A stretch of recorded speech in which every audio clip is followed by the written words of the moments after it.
오늘은 지난주에 말씀드린 것 중에서 제가 실수한 것을 두 가지를 말씀드리고 본문으로 들어갈까 합니다. 지난주에 이삭이 축복 기도를 하는데 야곱한테 했죠. 근데 에서라고 말해야 되는데 제가 이스마엘이라고 그랬어요. 그러니까 그걸 잘못 전했고, 또 하나는 아기예수를 보고 시몬이 그 주위 사람들한테 다 설명을 했다는데, 시몬은 찬양을 드렸고 그 다음에 성전에 있는 과부 안나라는 사람이 그 주위에 있는 사람들한테 그거를 설명을 했어요. 그에 대해서, 누구에 대해서? 아기예수에 대해서. 시몬이 찬양했고 그 다음에 이제 과부 안나가 성전에 계속 이 과부 안나는 살고 있어요. 근데 그 과부 안나가 아기 예수에 대한, 시몬이 찬양한 그 아기 예수에 대한 설명을 했다는 것을 제가 시몬이라고 했죠. 그런데 그걸 제가 착각을 했습니다. 자, 오늘 본문은 우리가 정리를 한마디로 해야 할 게 뭐냐, 이 땅의 일이냐 아니면 저 천국의 일이냐를 생각을 해봐야 되는데요. 근데 성경은 해석을 항상 영적인 것이 먼저죠. 먼저 영적으로 해석하고 안 되면 육적으로 하고 문자적으로 하고 할 수가 있어요. 그러나 영적인 해석을, 성경을 빼면은 절대 안 돼요. 그러면 오늘 또 이 본문의 해석은 영적인 해석이에요. 그것이 옳아요. 물론 그런다고 해서 이 땅에 육적인 해석이 없는 것은 아니에요. 동시에 함께 갖고 있죠. 자, 오늘 제가 5절에 있는 그때를 제목으로 잡았는데, 이 제목을 잡은 이유는 전부 10절까지 그 문장들이 전부 다 읽으면 다 이해가 되는 문장들이고, 또한 그날에 가면 다 할 수 있는 문제들입니다. 그래서 그때가 과연 언제냐는 것을 해석을 하고, 제가 해석하는 바에 그때는 오늘 본문에서 말한 것이 그때가 뭐냐, 저는 초림과 재림과 이 재림 속에는 천년왕국을 포함한 천국을 이야기한다. 근데 이제 이따 천년왕국에 대해서 다 잠시 또 언급을 하겠습니다. 자, 그때라는 것은 언어를 보니까 무엇을 시작하는 그거를 이야기하고 있어요. 그러니까 무엇인가 시작하는 때, 그때 그거를 이야기를 한다는 거죠. 그럼 뭐예요? 초림도 예수님이 이 땅에 오시는 때, 그 다음 재림도 예수님이 구름을 타고 내려오시는 때. 그럼 누구를 이야기하고 있어요? 성경은 모두가 예수 그리스도를 이야기하는 거예요. 그래서 읽다가 잘 모르겠다 하면 그냥 예수를 생각하면서 한번 해석을 해보면 거의 100% 다 맞아요. 왜냐? 성경 전체가 예수를 이야기하고 있으니까. 그렇게 해석이고 그렇습니다. 그리고 자, 초림은 오늘은 간단하게 성경에 있는 말씀들을 제가 생각나는 대로 정리를 했습니다. 그러니까 제 이야기를 하는 게 아니고 성경에 기록된 초림과 재림에 대한 이야기를 말씀을 인용하면서 잠깐 해나가겠습니다. 이사야서 11장 1절, 이새 줄기에서 한 싹이 나며 그 뿌리에서 한 가지가 나서 결실할 것이요. 이게 예수님의 초림을 지금 이사야 선지자를 통해서 말씀하는데, 여기서 중요한 게 이세예요. 이세라는 뜻은 미천한 자예요. 미천한 자. 그럼 우리 예수님은 미천한 자에서 태어났어요. 그러니까 돈 많고 귀한 집, 그런 사람의 왕국에 사는 것이 예수님 삶이 아니에요. 미천하게 가난하고 객과 가부를 함께 할 수 있는 것이 우리 예수님의 삶이처럼, 우리도 예수님 따르는 제자이기 때문에 그런 삶을 살아야 된다는 거죠. 여기서부터 그 이야기가 나오고 있죠. 이사야서 7장 14절, 그러므로 주께서 친히 징조를 너희에게 주실 것이라. 보라, 처녀가 잉태하여 아들을 낳을 것이요 그의 이름을 임마누엘 하리라. 아멘. 자, 이사야 선지자를 통해서, 물론 제가 이사야 선지자가 심판과 경고가 그게 많이 나온다 그러는데, 제가 지금 이번에는 회복적이고 소망적인 이야기를 지금 계속 해오고 있어요. 지난주에 했던 그날에, 그날에도 이가 오는 것 같은 똑같은 이야기를 하고 있죠. 예, 그런 얘기를 썼듯이 이사야서의 선지자가 아기 예수 탄생을 이야기를 하고 있는데 처녀가 잉태한다는 거죠. 동정저 마리아를 이야기를 하고 있는 거예요. 이때는 마리아라는 것을 몰랐겠죠. 마리아가 그 장군이 있는 것을, 예수 그리스도의 어머니가 될 것을, 주의 어머니가 될 것을, 주의 어머니인데 내 주의 어머니가 중요한 거예요. 항상 나야 나. 이 성경은 그래서 이기적이고 배타적이에요. 기독교는 나를 빼놓으면 안 돼요. 다른 종교는 전부 다 남을 위해서 이거예요. 근데 기독교는 아니에요. 나가 먼저예요. 내가 먼저예요. 내가 먼저 은혜를 받아야 돼요. 내가 먼저 하나님 성령을 여기에 모시고 내가 먼저 은혜를 받고 그 은혜를 남에게 베풀어야 되고, 그것이 성경에서 에스겔 37장에 나오는 성경 30장에 47장이요. 뭐 말을 뺀지 뭐 하여튼 성경에서 물이 흘려서 나가는 것이 그거예요. 내가 먼저예요. 그러니까 동정저 마리아가 잉태해서 아들을 낳았는데 임마누엘이랑 함께 한다는 거죠. 근데 그 동정저 마리아가 낳은 이 아기가 내 주의 어머니다. 그 엘리사벳의 고백이에요. 그러니까 성경의 믿음의 선진자들이 고백한 것이 내 고백이 돼야 돼요. 그 현장에 가서 내가 고백을 해야 돼요. 그 사람이 고백한 것처럼 똑같이 내가 고백을 해야 돼요. 이게 가장 중요해요. 마태복음 1장 21절 아들을 낳으리니 이름을 예수라 하라. 이는 그가 자기 백성을 그들의 죄에서 구원할 자이심이라 하니라. 아멘. 이거는 지금 가브리엘 천사가 동정녀 마리아에게 와갖고 이야기하면서 이사야서 7장 14절을 인용하면서 아까 방금 말한 그 임마누엘이라고 하면서 이거를 인용하면서 지금 마리아에게 이야기를 합니다. 아들을 낳는다. 근데 여기서 이제 예수라고 이름이 나오죠. 이사야서에서는 예수란 말은 없죠. 그냥 김여자다 그냥 그런 것만 나오고 임마누엘이 나오는데 여기서 이제 직접 동정녀 마리아에 대한 그 이야기를 하고 있습니다. 근데 늘 여기에서 제가 항상 강조하는 이야기가 그거예요. 예수인데 예수 이름 자체가 우리를 구원하는 건데 그가 예수가 자기 백성을 남의 백성이 아니에요. 자기 백성을 예수의 죄가 아니고 우리들 죄에서 구원해줘요. 이거 해석을 제대로 해야 돼요. 이거를 해석을 잘못하면 큰일 나봅니다. 성경 전체가 흘립니다. 태초에 천지를 창조하시다 이거를 안 믿으면 전체가 무너지듯이 이것도 마찬가지예요. 예수도 죄인이지 않냐. 육신을 입고 왔으니까 이렇게 하면 안 돼요. 물론 죄인의 몸은 육신이에요. 육신은 무조건 죄인이에요. 근데 그 죄인을 본인이 십자가에서 그거를 죄를 다 사해 부른 거예요. 그래서 사망에서 이겼다고 한 거죠. 이사야서 32장 1절 보라 장차 한 왕이 공의로 통치할 것이요 방백들이 정의로 다스릴 것이며. 이제 여기서는 뭐라고 해요? 그 아기 예수가 누구다는 거예요? 왕이 된다는 거예요. 이래서 지금 모든 사람들이 이 구약을 알겠죠. 예수님 태어났을 때 그 당시에. 그래서 정치적인 메시아를 생각한 것 같아요. 아마 나도 그때 세상에 있었다면 나도 그렇게 했을지도 몰라요. 왜냐? 왕이 된다고 했잖아요. 왕이로 공의로운 통치를 한다고 했어요. 공의로운 세상이 되려면 어떻게 해야 돼요? 부정부패가 없고 편파적으로 하지 않고 그냥 법대로 탁탁 해야 돼요. 근데 그 왕이 누구냐? 예수라고 이야기를 하고 있어요 지금. 근데 예수님 삶이 그런 삶이었어요? 아니잖아요. 우리는 역사를 지나갔으니까 알잖아요. 그런 삶을 살지 않았어요.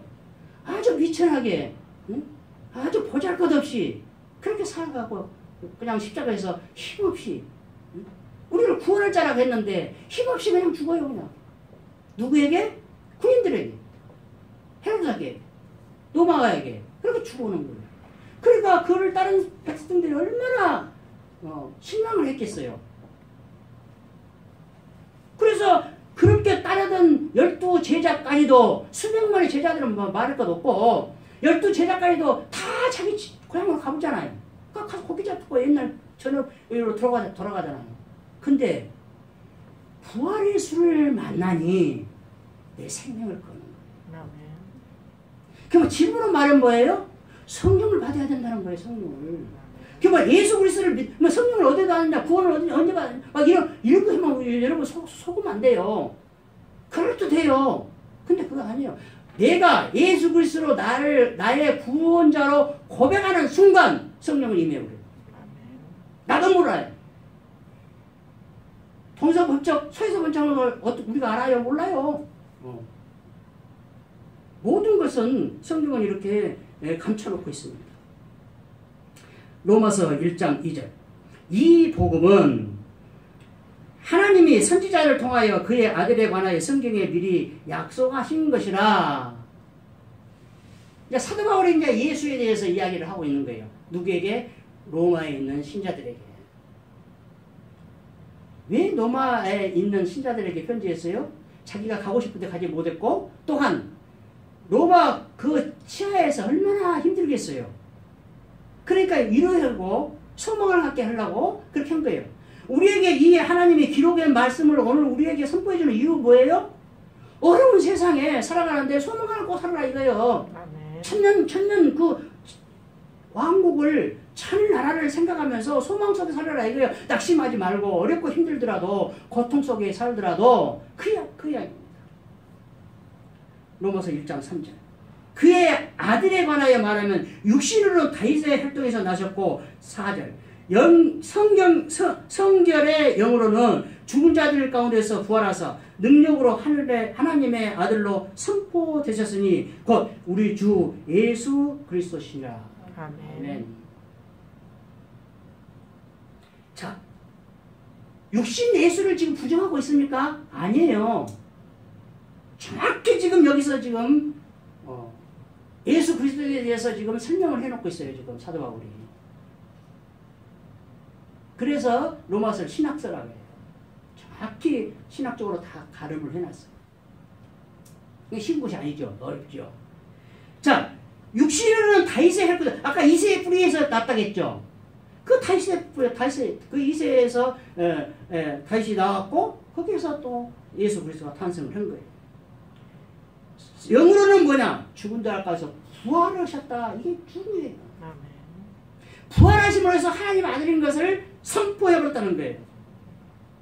그게 바로 우리가 믿는 주 예수 그리스도다.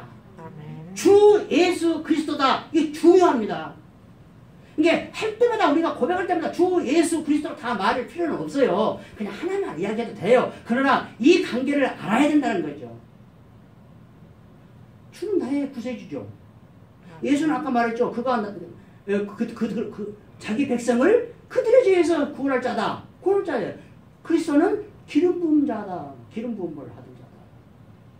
주 예수 그리스도라면 내가 나의 구세주를 고백하면서 기름 부음 받은 그 메시아가 내 구세주라는 것을 고백하는 거예요. 주 예수 그리스도. 그를 입술로 선포할 때마다 그게 인정이 되는 거예요. 선포하는 거예요. 그렇다면 이런 예수님의 약속하신 선지자를 통해서 약속하신 이 예언들이 이루어졌는데 예수님이 이 땅에 와서는 하는 일이 뭐예요? 약한 자들 그냥 도와주고 고쳐주고 병 고쳐주고 하는 것밖에 없다는 거예요. 그죠? 특별히 뭐 예수님이 이 땅에서 한 거 뭐 있습니까? 없어요. 그냥 오늘 말한 대로 5절 6절에 있는 그런 내용이에요. 본문에 있는 걸 내가 읽지 않고 그냥 이제 다른 것만 하고 있습니다. 지금. 자, 초림 예수님의 기적들을 이야기하고 있는데 이 하신 일들이 오늘 5절에서 7절까지 있는 이야기인데 이거를 마태복음 11장에서 정확히 여기 인용을 해놓고 해석을 해놓고 있습니다. 마태복음 11장 2절. 요한이 옥에서 그리스도께서 하신 일을 듣고 제자들을 보내어 3절. 예수께 여짜오되 오실 그이가 당신이오니까? 우리가 다른 일을 기다리오니까? 지금 이 시대에 이 역사를 안 우리들은 이거를 볼 때 너무나 답답하죠. 세례 요한이 누굽니까? 예수님이 이 땅에서 여자가 낳은 사람 중에서 최고라고 칭찬을 해놓고, 또한 예수님을 직접 자기가 세례를 베푸면서 하늘이 열리고 비둘기가 내려서, 비둘기 내렸다는 건 성령이 내린 거예요. 성령이 내려서 하나님 아들이라고 기뻐하시는 자라고 그 현장을 자기가 직접 한 사람이에요. 근데 자기가 옥에 갇혔어요. 근데 예수님 아무것도 안 하고 있어. 그러고 이거 의심되는 거야. 이게 지금 우리들의 신앙생활이에요. 하나님 예수님을 믿을 때 홍해를 갈라지고 광야 그 기적들을 체험하고 예수를 믿었어요. 근데 어느 날 예수님 없는 것 같아. 하나님 없는 것 같아. 나를 그냥 내버려 두어. 그러면 하나님이 진짜 있나? 지금 우리가 다른 일을 기다리오니까 똑같은 이야기. 우리는 지금 현재 그렇게 생각해요. 세례 요한이 이렇게 했으면, 아니 쥐가 해놓고 무슨 또 다른 사람을 기다리라고 해나고, 이게 말이 안 되죠. 우리는 알았기 때문이에요. 지금 역사를 알기 때문에. 그래서 공부를 해야 되고, 이거를 나에게 적용을 해야 된다는 거예요. 나에게. 세례 요한 같은 사람도 이러는데 우리는 안 쓰러져요? 우리도 넘어져요. 근데 이걸 생각해갖고 다시 일어서는 거예요. 이게 믿음의 척도예요.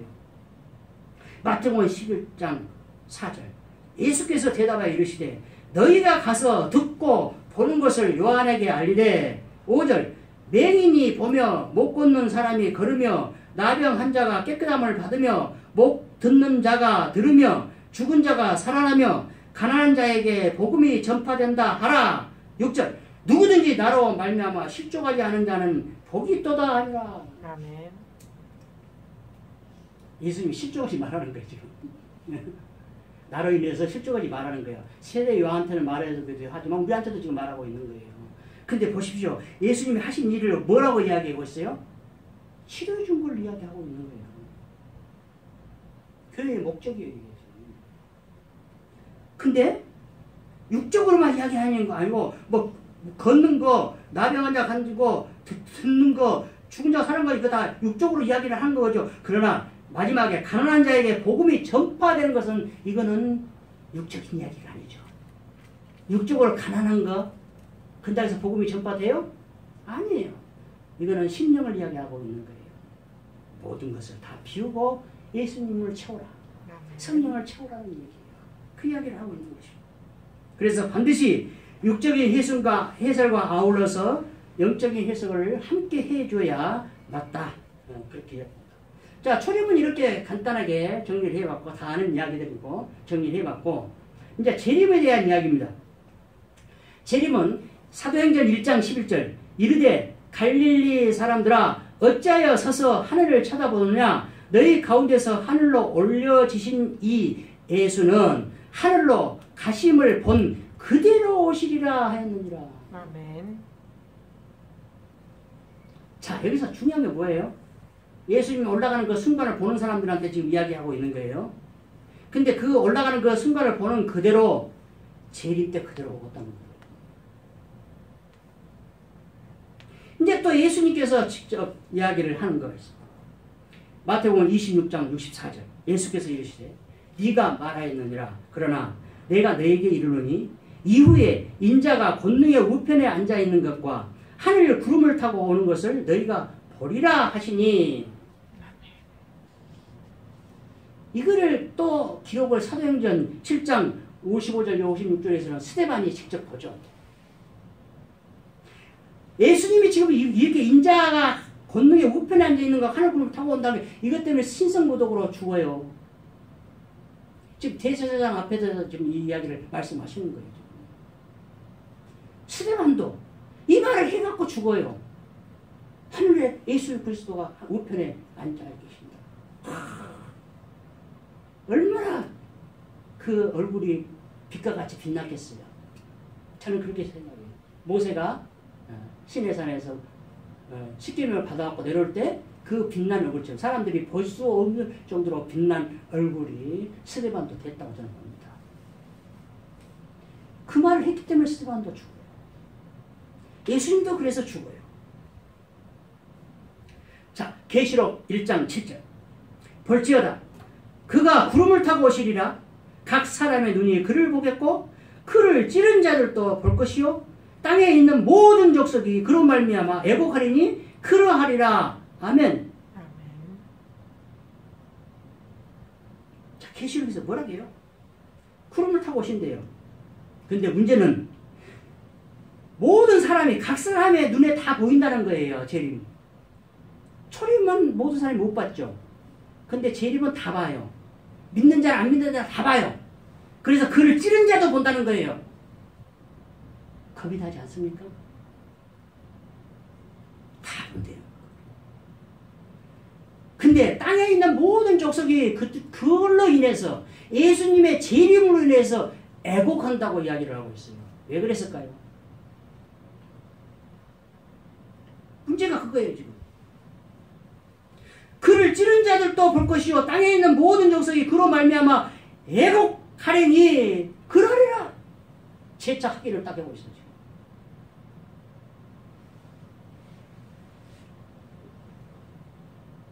예수님이 화평을 누리려고 우리에게 왔습니까? 초림 예수는 화평을 누리려고 온 거 아니고 재림 예수가 아니고 성령도 우리에게 화평을 주려고 꼭 온 거 아니에요. 뭘로 주었어요? 검을 주었다. 마귀하고 싸우라. 근데 그 마귀하고 싸우는 것이 예수님께 직접 말아요. 며느리가 시어머니하고 아들이 아버지하고 형제끼리 다 싸운다는 거예요. 민족이 싸우고 이 싸우는 거예요.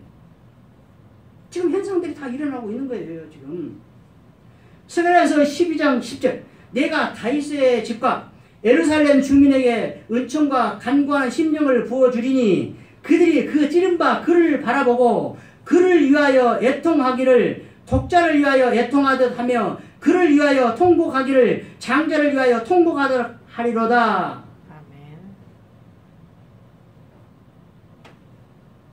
그 찌른 바 그를 보고 근데 하나님이 다윗의 집과 예루살렘 주민이라는 것을 믿는 자들한테 이야기하는 거예요. 믿는 자들에게 은총과 간구하는 심령을 부어준다는 거예요. 근데 또 여기서도 또 이야기하고 있어요. 스가랴서에서도 또 이야기하고 있어요. 계시록에서 이야기했는데 스가랴서도 또 이야기하고 있어요. 그 찌른 바를 그들이 보라보고 애통한다는 거예요. 왜? 예수님 재림하는데 왜 애통을 해요? 할렐루야 해야지. 그죠? 근데 믿는 자들은 할렐루야 하겠지. 근데 안 믿는 사람들은 애통할 수밖에 없어. 왜? 영원한 불법으로서 들어가야 되니까 그런 일이죠. 에레미야서 31장 15절 여호와께서 이와 같이 말씀하시니라 라마에서 슬퍼하며 통곡하는 소리가 들리니 라헬이 그 자식 때문에 애곡하는 것이라 그가 자식이 없어져서 이루받기를 거절하는도다. 이루받기를 거절한 사람이 라헬 말고 또 있어요. 누가 있어요? 사무엘 엄마가 누구예요? 한나죠. 한나가 자기 남편이 무지하게 사랑을 했죠. 근데도 거절해요. 그도 통곡해요. 이거 지금 뭐를 이야기하고 있어요? 우리에게 이루자는 오직 여호와 하나님뿐이다. 아무리 사랑하는 사람이 이루해준다 해도 되지가 않아요. 오직 여호와 하나님만이 우리의 진정한 이루자이시다는 것을 성경 곳곳에서 해석을 해놓고 있습니다. 오늘 좀 빨리 끝나겠네요. 근데 또 몰라요. 이제 남은 것 갖고 오래 걸릴 것 같아요. 자, 마지막 이제 지금 이 통곡한다는 것이 마태복음 2장 18절 이하를 보면은 헤롯이 2살 이하 애들 다 죽이죠. 얼마나 통곡이 있겠어요. 장자를 죽였으니까 다. 이제 이 이야기를 해놓은 거예요. 그 말을 덧붙이고. 자, 다음에 이제 마지막으로 새 하늘과 새 땅을 이야기를 하고 있어요. 이거 하늘나라를 이야기하고 있는데 천년왕국을 이야기를 해야 돼요. 왜 여기서 내가 천년왕국을 이야기를 잠깐 언급을 해야 되냐면은 하늘나라 천국을 이야기하면서 반드시 천년왕국을 모르면 안 돼요. 계시록에서 나오는 이야기인데 저는 뭐 계시록을 연구를 안 해봐서 100% 잘 이야기를 할 수는 없으나 해석할 수는 없으나 이것만큼은 확실하게 이야기를 해줄 수가 있어요. 천년왕국이 있냐 없냐는 거죠. 계시록에는 분명히 기록되어 있어요. 그래서 천년왕국이 과연 전천년왕국, 후천년왕국, 무천년왕국, 천년설을 세 가지를 주장하는 학자들이 그렇게 설이라는 건 뭐예요? 확실하지 않지만은 이럴 것이다 라는 거예요. 그래서 천년왕국도 설이에요. 간단하게 이것만 생각하면 돼요. 그거 갖고 누가 이야기하거든 넘어가지는 마세요. 그래서 이야기하는 거예요. 아무도 모른다. 아무도 모른다. 왜? 하나님이 정확히 이야기를 써놓지는 않았어요. 천년왕국을 써놨는데 정확히 이야기를 써놓지는 않았어요. 어떻게? 여러분 한번 생각을 해봅시다. 천년 동안 이제 우리를 믿는 자들을 시험을 하는 것이 천년왕국이에요. 천년 동안이에요. 근데 그것이 예수님의 재림을 기점으로 해서 전이냐 후냐는 거예요.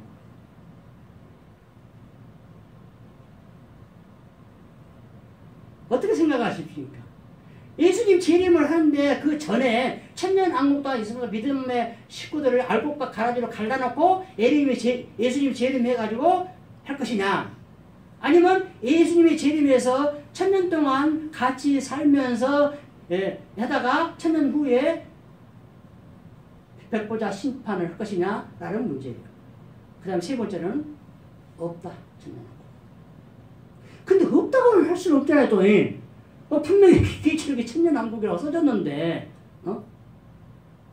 불못의 둘째 사망이 그때 있을 거예요. 둘째 사망은 백보자 심판이에요. 저도 확실하게 이것이다 저것이다 말할 수는 없어요. 저도. 근데 학자들마다 다 확실하다 이야기하고 있어요. 그래서 누가 이야기해 꼭 이단들이 이런 거 갖고 꼭 탈탈해. 너 구원 언제 받았어? 천년왕국 어쩔 줄 알아? 어쩌면서 이런 식으로 믿는 자들을 꾀이거든요. 거기에 넘어가지 말라는 거예요. 확실하지 않다. 나도 모르고 너도 모르고 오직 하나님만 한다. 언제? 그날에 그때 가봐야 알겠다. 그러니까 그거 갖고 현혹되지 마라. 아 진짜 기가 막히네. 그래서 계시록을 강의를 많이 한 사람들이 이단으로 많이 빠져버려요. 저도 은혜를 받을 때 용산에 한번 계시록 강의하는 사람 가서 들었어요. 근데 듣는데 아니더라고요. 근데 해석은 잘해요. 진짜. 근데 저는 하나님께 너무나 감사한 게 그걸 들으면은 분별이 와버려요. 아 정강훈 내가 30년 40년 전에 알았다니까요. 이게 내 자랑 이야기니까 더 이상 이야기할 거 없고 하여튼 그렇게 알고 계시면 돼요. 근데 그곳은 그때에는 거룩한 길을 다니는데 오늘 지금 8절부터 제가 오늘 봉독은 함께 봉독한 이야기입니다. 여기에 지금 두 개가 나와요. 구속함을 받은 자가 나오고 속량함을 받은 자가 나옵니다. 또 결론적으로 말씀드립니다. 같은 거예요. 근데 뜻은 조금 틀려요. 하늘이 파랗다? 푸르다? 푸르스름하다? 같은 이야기죠. 근데 조금씩 변화가 있어가지고 좀 다르게 이야기. 그거예요. 단어를 조금 다른 단어만 썼을 뿐이에요. 먼저 구속함을 받은 자는 가장 가까운 것을 이야기하고 있어요. 구속함을 받았다는 것은 하나님께서 우리를 당신의 가까운 데로 갖다 놨다는 거예요. 저 멀리 있는 것을. 그래서 친척이 된 거예요. 친척이 되다라는 뜻도 있고. 그 다음에 속량함을 받은 자는 끊다. 뭐를 끊어? 속량이 뭐예요? 몸값을 받고 석방하다라는 뜻이에요. 결국 우리로 믿은 사람으로 이야기하면 속량을 받은 사람은 예수님께서 십자가에서 피 흘림으로 그 죄값으로 주고 사단 마귀에서 우리를 끊었어요. 그 이야기죠. 그러면 구속함을 받은 것보다 속량을 받은 것이 더 확실히 와닿죠. 그러나 같은 뜻이에요. 왜냐? 구속함을 받은 자에도 배상하다는 뜻이 있기 때문이죠. 구속함을 받은 것도 배상을 한 거예요. 배상하는 것이 뭐예요? 아까 말한 몸값을 받고 석방하다라는 뜻이에요. 근데 그 걸어가는 다니는 그 길에는 기쁨과 즐거움이 있고 슬픔과 탄식이 없다는 거예요. 오늘 10절 마지막의 이야기입니다. 사도행전 8장 8절 그 성에 큰 기쁨이 있더라. 근데 그 성을 보니까 그 앞에를 보니까 사마리아 성이고 그 사마리아에 보기에 왜 큰 기쁨이 있는가 봤더니 복음이 전파돼서 큰 기쁨이 있는 거예요. 그래서 복음이 전파되는 곳에는 기쁨이 있다. 아멘. 애통만 있는 것이 아니고 믿는 자에게는 애통이 있는 것이 아니고 기쁨이 있다. 그 이야기를 하고 있는 겁니다. 자, 계시록 21장 1절에서 4절까지 제가 읽습니다. 계시록 21장 1절 또 내가 새 하늘과 새 땅을 보니 처음 하늘과 처음 땅이 없어졌고 바다도 다시 있지 않더라. 2절 또 내가 보매 거룩한 성 새 예루살렘이 하나님께로부터 하늘에서 내려오니 그 준비한 것이 신부가 남편을 위하여 단장한 것 같더라. 3절 내가 들으니 보좌에서 큰 음성이 나서 이르되 보라 하나님의 장막이 사람들과 함께 있으며 하나님이 그들과 함께 계시리니 그들은 하나님의 백성이 되고 하나님은 친히 그들과 함께 계셔서 4절 모든 눈물을 그 눈에서 닦아주시니 사망이 없고 애통하는 것이나 아픈 것이 다시 있지 아니하리니 처음 것들이 다 지나갔습니다. 아멘. 그럼 마지막으로 이게 애통하는 것이나 아픈 것이 없는데 이거 처음이래요. 처음 것들이 다 지나갔대요. 이거 처음 것들. 처음 것들은 다 애통이 있는 거예요. 자, 새 하늘과 새 땅이 왔는데 처음 땅이 없어졌다는 겁니다. 그럼 여기서 지금 우리가 생각해 볼 것이 있습니다. 새 하늘과 새 땅이 오는데 2절에 보니까 거룩한 성 새 예루살렘이 하나님께로부터 하늘에서 내려와요. 그러면 천국이 어디 있습니까? 어떤 사람은 또 이것도 학설이에요. 어떤 사람은 이 땅을 하나님께서 새롭게 하셔서 왕국이 되게 한다. 재림왕국이 되게 한다. 아니다. 우주 공간 어딘가가 새로운 것을 만들어서 거기가 다 우리 영혼들이 그거 살게끔 해준다. 어떤 것이 맞을까요? 이 땅에서 한다고 해석한 사람들은 하늘에서 하나님께로부터 이 땅에 내려왔다는 것을 강조하고 있어요. 그럼 그 해석이 맞겠죠? 그죠? 이 땅을 하나님께서 새로운 나가고 덮어버린 거예요. 물이 바다를 덮은 같이 하나님의 은혜가 덮어서 충만해지. 맞는 것 같잖아요. 근데 또 문제는 뭐냐? 이 땅이, 처음 땅이 없어져 버렸대요. 그래서 우주 공간 어디에가 또 다른 공간이 있어서 하나님이 거기에 우리를, 영혼을, 그래서 거기서 하나님과 함께 영원히 산다. 이것도 마찬가지로 아까 천년왕국과 똑같은 이야기예요. 답은 없어요. 그 나라, 그때 가서, 그날 가서 봐. 우리가 영원히 가서 봐야 돼요. 그러면 해석이 다 되어버리죠. 누가 보면 15장인가 16장인가 부자 나사로 이야기가 그거예요. 지옥에서 하나님과 나사로를 보내달라고. 근데 영원히 우리 여기 올 수가 없잖아요, 지금. 근데 그날에 가면 부자가 보듯이 나사로가 알듯이 다 알아. 다 알아버려. 모르는 것이 없어.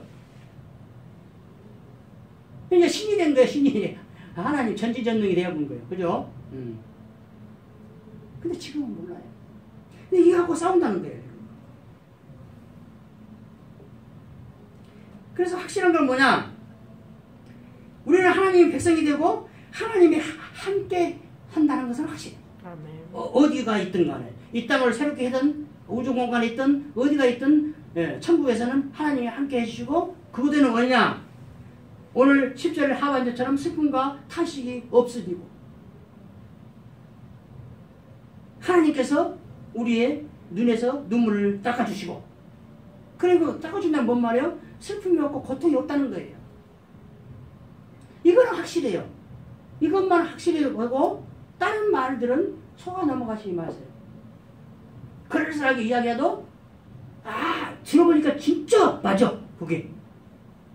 왜냐 그 말한 사람들 그대로 해요. 왜냐면 사단이 뱀이 하를 꼬실 때처럼 하나님 된다고 꼬셔요. 그죠? 그대로 들리는 거예요. 이게 속아 넘어가는 순간 우리의 인생은 끝입니다. 영원히 끝나요. 자, 말씀 마치는데 이사야서 11장 6절을 한번 펴봅시다.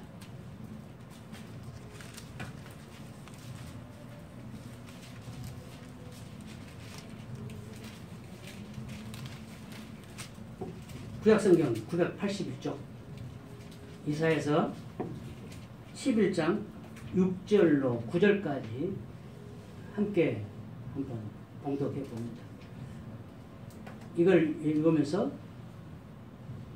그 나라 천국을 한번 생각하면서 이 땅에서 괴로움이 있고 고통이 있고 하더라도 소망 가운데 승리의 삶을 살기를 바랍니다. 이사야서 11장 6절로 9절까지 함께 봉독합니다. 시작. 그때 이리가 어린 양과 함께 살며 표범이 어린 염소와 함께 누우며 송아지와 어린 사자와 살찐 짐승이 함께 있어 어린아이에게 끌리며 암소와 곰이 함께 먹으며 그것들의 새끼가 함께 엎드리며 사자가 소처럼 풀을 먹을 것이며 젖먹는 아이가 독사의 구멍에서 장난하며 젖된 어린아이가 독사의 굴에 손을 넣을 것이라. 내가 거룩한 산 모든 곳에서 해됨도 없고 상함도 없을 것이니 이는 우리 바다를 덮은 것이 여호와를 아는 지식이 세상에 충만할 것임이니라. 아멘.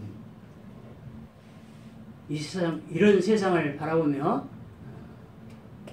기쁨과 감사함으로 살아가기를 소원합니다. 아멘.